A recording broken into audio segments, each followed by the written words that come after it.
2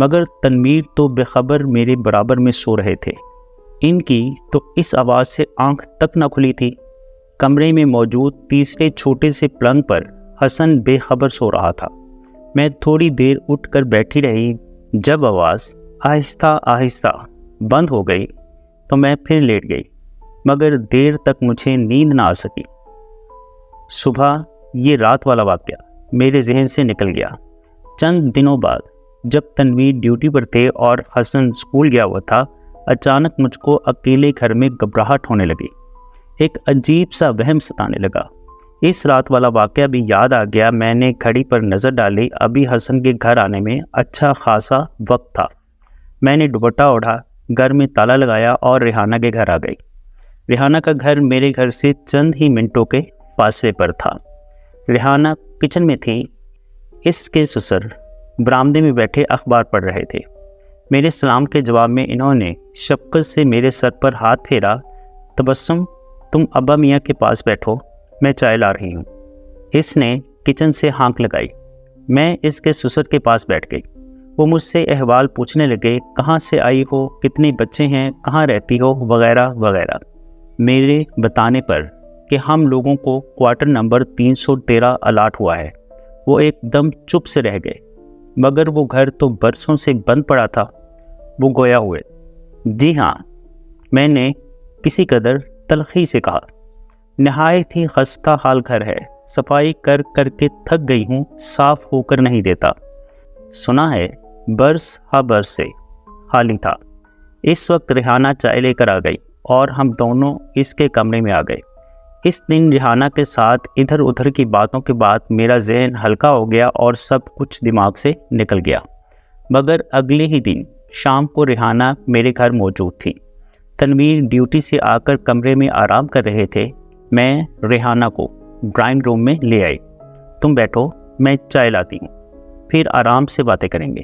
میں نے اس سے کہا، ارے دفع کرو باتوں کو، میں ایک انتہائی اہم بات بتانے آئی ہوں۔ ریحانہ نے کہا، جوش سے اس کا چہرہ سرخ ہو رہا تھا۔ خیریت تو ہے؟ کیا ہوا؟ میں تھوڑا گھبرا گئی۔ اصل میں جب تم کل آئیں اور ابا میاں کو معلوم ہوا کہ تم لوگ 313 میں شفٹ ہوئے ہو تو وہ پریشان ہو گئے، کہنے لگے یہ گھر آصف زدہ ہے۔ کیا کہہ رہی ہو ریحانہ؟ میرے دل کو کچھ ہوا۔ میں نہیں کہہ رہی، ابا میاں کہہ رہے ہیں۔ اس نے ڈری ہوئی نگاہیں چاروں طرف ڈالی۔ یہاں تو اس گھر میں کوئی رہتا نہیں ہے، اگر کوئی رہنے کی کوشش کرتا ہے تو اس کو بہت ہی برے حالات سے گزرنا پڑتا ہے۔ ایسا کئی بار ہو چکا ہے، اسی لیے اس گھر کو کسی کو الاٹ نہیں کرتے۔ آخر تنویر بھائی کو یہ ہی گھر کیوں دیا گیا؟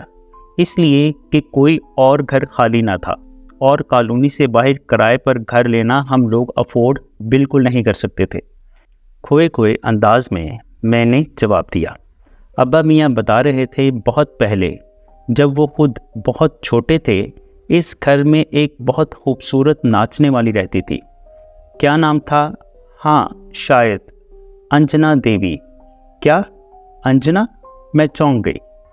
ہاں، یہ بہت پرانی بات ہے، کیا میں پاکستان سے بھی پہلے۔ تو ایک دن اس انجنا میڈم کے کسی عاشق نے جلن میں آ کر چھری سے اس کا کام تمام کر دیا۔ بس وہ دن اور آج کا دن۔ اس کی روح، بلکہ بد روح، اس گھر میں منڈلاتی ہے۔ شروع میں تو وہ لوگوں کو نظر تک آتی تھی، مگر اب بس اس گھر میں کسی کو نہیں ٹکنے دیتی۔ تم نے تو مجھے ڈرا دیا ریحانہ۔ ڈرایا نہیں، وہ سنجیدہ ہوئی۔ مجھے ابا میاں نے بھیجا ہے کہ تم سے کہوں کہ پہلی فرصت میں گھر بدل لو۔ دماغ خراب ہو گیا ہے تمہارا بھی اور تمہاری سہیلی کا بھی۔ ابھی ریحانہ رخصت ہی ہوئی تھی۔ تنویر بھنائے ہوئے کمرے سے نکل آئے۔ مجھے ان کو کچھ بتانے کی ضرورت نہیں پڑی، کیونکہ وہ کمرے میں لیٹے اپنے کانوں سے سب باتیں سن رہے تھے۔ ایک عورت برسوں پرانی روح لوگوں کو اس گھر میں ٹکنے نہیں دیتی۔ سب بکواس۔ بھلا ایسے ممکن ہے؟ نہیں پاسبل۔ ایسا صرف ڈراؤنی کہانیوں میں ہوتا ہے، حقیقت میں ایسا کچھ نہیں ہے۔ مرنے کے بعد روح جسم سے نکل جاتی ہے اور کبھی واپس نہیں آ سکتی۔ تنویر مجھے سمجھا رہے تھے، مگر تنویر میں نے خود ایک رات گھنگروؤں کی آوازیں سنی تھی اور پھر ہاں مجھے اچانک یاد آیا حسن بھی ایک دن انجنا نام پکار رہا تھا۔ ہو سکتا ہے حسن نے اسکول میں کچھ سنا ہو، تنویر نے سوچتے ہوئے کہا۔ آخر یہ تو حقیقت ہے نا کہ کبھی پہلے اس گھر میں انجنا نامی ایک عورت رہا کرتی تھی۔ کوئی باہر کہہ رہا ہوگا یہ بچہ اس گھر میں رہنے آیا ہے اور یہ نام اس کے ذہن میں رہ گیا ہوگا۔ مگر وہ گھنگروؤں کی آواز، اوفو، وہ چڑ گئے۔ آخر تم کیوں بضد ہو کہ وہ آواز انجنا کے گھنگروؤں کی تھی؟ وہ تم کو کیوں انٹرٹین کرے گی؟ ہو سکتا ہے وہ آواز باہر سے آ رہی ہو۔ تنویر نے ایک طرح سے قصہ ختم کر دیا، میں بھی چپ ہو گئی۔ چھن چھن چھن۔ مگر پھر ایک رات کئی دنوں کے بعد جب میں یہ سب بھولنے لگی تھی، ایک بار پھر گھنگرو چنکنے لگے۔ نہ صرف گھنگرو بلکہ ساتھ میں طبلے کی سنگت بھی۔ میری آنکھ کھل گئی۔ حسن اپنے پلنگ پر اور تنویر میرے برابر میں بے خبر سو رہے تھے۔ گھنگروؤں کی آواز آہستہ آہستہ تیز ہو رہی تھی اور اس آواز کے ساتھ طبلے کی سنگت بھی بڑھ رہی تھی، جس طرح دو اپنے فن میں انتہائی ماہر لوگ مظاہرہ کر رہے ہوں۔ مگر اس آواز میں قطعاً کوئی خوبصورتی یا کشش نہ تھی، بلکہ یہ آواز، یہ جھنکار انتہائی پر اسرار تھی، بہت ڈراؤنی، بہت منحوس۔ میں نے تنویر کو آوازیں دینے کی کوشش کی، تنویر، مگر میرے منہ سے نہایت آہستہ آواز برآمد ہوئی۔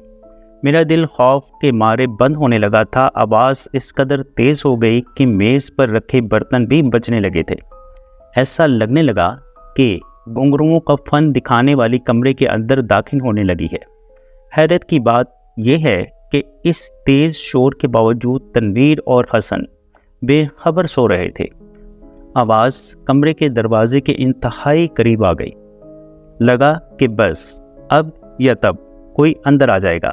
شاید ناچتے ہوئے اس مکروہ تال پر میں نے چیخ مار دی، مگر اسی وقت اچانک مسجد سے اللہ اکبر کی صدا گونجی۔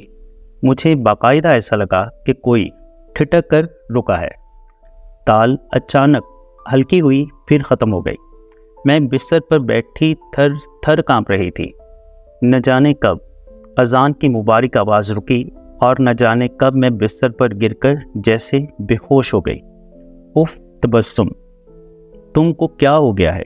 میرے توقع کے خلاف تنویر کو آج بھی میری بات پر یقین آیا۔ مجھ کو نہیں، آپ کے دماغ کو کچھ ہو گیا ہے تنویر، میں نے انتہائی تلخی سے کہا۔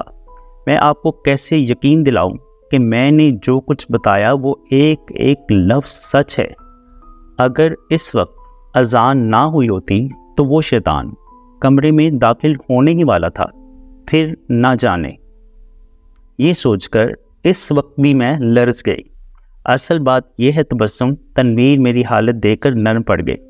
تم نے اپنی سہیلی ریحانہ اور اس کے سسر کی باتوں کو سر پر سوار کر لیا ہے۔ تم نیند میں دیکھے واقعات کو سچ سمجھنے لگی ہو، ورنہ ان باتوں میں کوئی سچائی نہیں ہوتی۔ مرنے کے بعد کوئی بھی کبھی بھی واپس نہیں آتا، اور پھر اتنے سالوں بعد۔ آپ نہ مانیں، میں نے حتمی انداز میں کہا، نہ اب میں اس گھر میں چند منٹ اور رہوں گی اور نہ میرا یہ معصوم بچہ۔ مگر تبسم میری جان، تنویر گڑبڑا گئی۔ میں اچانک دوسرے گھر کا بندوبست کیسے کروں؟ اور اگر گھر مل بھی جاتا ہے تو اس کا کرایہ، ایڈوانس، ان کی اصل پریشانی ان کی زبان پر آ گئی۔ کچھ بھی ہو تنویر، کرایہ، ایڈوانس، پیسے زندگی سے زیادہ نہیں ہوتے۔ آپ اگر یہاں سے نہیں جا سکتی تو مجھے اور حسن کو کچھ دنوں کے لیے واپس ملتان بھیج دیں۔ میں نے التجا کی۔ ٹھیک ہے۔ کچھ دیر سوچنے کے بعد وہ گویا ہوئے، میں تم لوگوں کو کل کی ٹکٹ کروا دیتا ہوں، تم کچھ دن کے لیے ملتان واپس چلی جاؤ، جب تک میں کوشش کرتا ہوں کہ کوئی اور گھر مل جائے، بے شک مزید چھوٹا ہی کیوں نہ ہو۔ کل نہیں، آج ہی، آج رات، میں نے کہا۔ تنویر مجھ پر ایک نظر ڈال کر رہ گئے۔ میں جلدی اپنا اور حسن کا سامان پیک کرنے لگی۔ ایسا نہیں تھا کہ میں تنویر سے جان چھڑوا رہی تھی، بلکہ اب اس گھر میں مزید ایک رات گزارنے کا مطلب میرے لیے کسی مصیبت کو دعوت دینے کے برابر تھا۔ شاید وہ بدروح صرف میری دشمن تھی، میں نے سوچا، کیونکہ تنویر کو تو نہ وہ کبھی محسوس ہوئی نہ وہ کبھی خوفزدہ ہوئے۔ جب تنویر ہم دونوں کو ٹرین میں بٹھانے لگے تو میری آنکھوں میں آنسو آ گئے۔ میں نے ان کے ہاتھ پکڑ لیے۔ پلیز تنویر، آپ میری باتوں پر یقین کریں، میں سچ بول رہی ہوں۔ آپ جلدی ہی کسی گھر کا بندوبست کر لیں، میرا آپ کے بغیر بالکل دل نہیں لگے گا۔ تنویر نے اسبات میں سر ہلا کر پیار سے میرا گال چھوا۔ جب ٹرین چل پڑی تو تنویر اسٹیشن سے نکل گئے۔ میرا دل اداس ہو گیا۔ میں جانتی تھی کہ تنویر کو میری باتوں پر بالکل یقین نہیں ہے اور وہ اپنی ضد کے پکے ہیں۔ ہرگز بھی مکان تلاش کرنے میں جلدی نہیں کریں گے۔ نہ جانے کتنے مہینے اب ان سے دور رہنا پڑے گا، میں نے اداسی سے سوچا۔ تنویر نے بستر پر کروٹ بدلی۔ نیند اس کی آنکھوں سے کوسوں دور تھی۔ شادی کے برسوں بعد پہلا اتفاق تھا کہ تبسم اس کے ساتھ نہیں تھی۔ اور حسن، اس نے حسن کے خالی پلنگ کو دیکھا۔ یہ سارا فساد اس عورت کا پھیلایا ہوا ہے۔ غصے کی ایک لہر اس کے دماغ سے ٹکرائی۔ نہ وہ الٹی سیدھی باتیں تبسم کے سامنے دہراتی اور نہ تبسم راتوں کو یوں ڈرا کرتی۔ خیر، دیکھتے ہیں۔ کوشش کروں گا کہ 1-1.5 مہینے میں تبسم کے دماغ سے یہ خناس نکل جائے اور وہ گھر واپس آ جائے۔ اس گھر میں اس نے سائڈ ٹیبل پر پڑی سگریٹ اٹھائی اور ہونٹوں میں دبا لی۔ سگریٹ جلانے کے لیے لائٹر جلایا، مگر لائٹر کی روشنی میں دروازے کے سامنے باہر صحن پر ایک سایہ لہرا رہا تھا، لمبا لباس پہنے پشواس کی طرح، جیسے پہلے ناچنے والیاں پہنا کرتی تھیں۔ وہ بالکل آسانی سے یہ سایہ دیکھ سکتا تھا۔ سایہ قدم بقدم کمرے کی طرف بڑھ رہا تھا۔ اچانک پیچھے سے کسی نے طبلے پر تال دی۔ سائے کے گفتگو والے قدم بڑھے، پھر طبلے کی رال، پھر گھنگروؤں کے قدم تیز جھنکار ساتھ، اور پھر سایہ کمرے میں داخل ہو گیا۔ تنویر کے منہ سے سگریٹ گر گئی۔ سایہ عین اس کے سامنے آ کر رک چکا تھا، مگر گھنگرو اور طبلے کی آواز بددستور آ رہی تھی، اس قدر تیز کہ میز پر رکھے برتن زور زور سے بج رہے تھے۔ سایہ، جو ایک نوجوان حسین مگر مکروہ عورت کی جھلک مار رہا تھا، عین اس کے مقابل میں آ کر کھڑا ہو گیا۔ اس نے ناچنے والوں کا سا لباس پہنا ہوا تھا۔ بال چٹیا کی صورت گھٹنوں تک آ رہے تھے، مگر بری طرح الجھے ہوئے تھے۔ ہونٹوں پر سرخ لپسٹک بری طرح تھوپی گئی تھی۔ اس کے چہرے پر شیطانی مسکراہٹ نمودار ہوئی۔ تنویر بری طرح کانپنے لگا۔ کون ہو تم؟ رنجنا، عورت کے منہ سے منمناتی آواز نکلی۔ چلو میرے ساتھ۔ کہاں؟ بمشکل سے اس نے پوچھا۔ غسل خانے میں، میں وہیں رہتی ہوں۔ اس نے آگے بڑھ کر تنویر کی کلائی پکڑی۔ اس کا لمس قطعاً غیر انسانی اور بے حد سخت تھا۔ تنویر نے آیت الکرسی پڑھنے کی کوشش کی، مگر اس کا منہ جیسے بند ہو گیا۔ وہ اسے گھسیٹتی ہوئی صحن میں لے جانے لگی۔ آخری منظر جو تنویر نے دیکھا وہ یہ تھا کہ اس عورت کی گردن بری طرح کٹی ہوئی تھی، جس میں سے اس کے اندر کا گوشت تک صاف نظر آ رہا تھا۔ ہیلو، کون؟ تبسم؟ ہاں ریحانہ، تم اتنی صبح اچانک؟ ہاں تبسم، سمجھ نہیں آ رہا کیسے تم کو اطلاع کروں۔ ایک بری، بہت بری خبر ہے۔ خدا کے لیے ریحانہ، کیوں؟ کیا ہوا؟ تنویر بھائی، ان کا انتقال ہو گیا ہے۔ وہ تمہارے گھر کے غسل خانے کے سامنے گرے ہوئے تھے، شاید ہارٹ اٹیک ہوا تھا۔ فون کا ریسیور تبسم کے ہاتھ سے گر گیا اور تبسم زور زور سے چیخیں مار مار کر رونے لگی۔ تنویر، میں نے کہا تھا نا، آپ نے میری بات نہیں مانی۔ یہ بولتے ہوئے وہ زاروں قطار روئے جا رہی تھی۔ جی دوستو، کیسی لگی آپ کو سٹوری؟ امید کرتا ہوں پسند آئی ہوگی۔ اگر اچھی لگی ہے تو کمنٹ باکس میں اپنی رائے کا اظہار ضرور کیجیے گا۔ اگر آپ کے یا آپ کے دوستوں کے ساتھ بھی کوئی ایسا خوفناک یا پھر ناقابل فراموش واقعہ پیش آیا ہے اور آپ اسے ہمارے ساتھ شیئر کرنا چاہتے ہیں تو نیچے ڈسکرپشن میں موجود میرے واٹس ایپ نمبر یا پھر ای میل ایڈریس پر ہمیں شیئر کر سکتے ہیں۔ اگر سٹوری اچھی لگی ہے تو نیچے لائک کے بٹن کو بھی پریس کر دیجیے گا۔ اپنا اور اپنے گھر والوں کا بہت سا خیال رکھیے گا، مجھے اپنی دعاؤں میں یاد رکھیے گا۔